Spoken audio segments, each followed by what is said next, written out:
Hello everyone, welcome to my another mini blog. তো আবারও next দিন সকালবেলা বেরিয়ে পড়েছিলাম সেজে গুজে ঠাকুর দেখার উদ্দেশ্যে।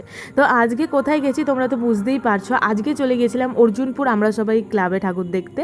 তো অসাধারণ এই ঠাকুরটা এবং অসাধারণ এই প্যান্ডেলটা ছিল। তারপর আমি চলে যাই মুদিয়ালি ক্লাবে, যেটা রবীন্দ্র সরোবরের কাছে।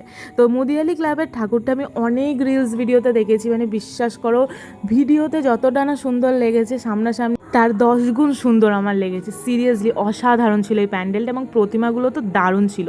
তারপরে ওর পাশেই ছিল হচ্ছে শিব মন্দির। তো শিব মন্দিরের ঠাকুরটাও অসাধারণ সুন্দর ছিল। প্রত্যেকটা প্যান্ডেল এত নিখুঁত ছিল আর আইডিয়াগুলো এত ভালো ভালো ছিল এই প্যান্ডেলের, কি বলবো তোমাদেরকে, সত্যি দারুণ লেগেছে। আর অনেক ঘোরাঘুরি করেছি, যতটা পেরেছি আমি তোমাদের সাথে শেয়ার করছি। আমার ফোনে পুরো গ্যালারিতে একদম পুরো ঠাকুরের ভিডিওতে পুরো একদম ভর্তি হয়ে গেছে। যখন যেভাবে পাচ্ছি আমি ভিডিও তোমাদের সাথে শেয়ার করছি। আই হোপ তোমাদের ভিডিওগুলো সব ভালো লাগছে। আর যদি ভালো লাগে অবশ্যই কিন্তু একটা লাইক করে দিও আর একটা কমেন্ট করে দিও। টাটা।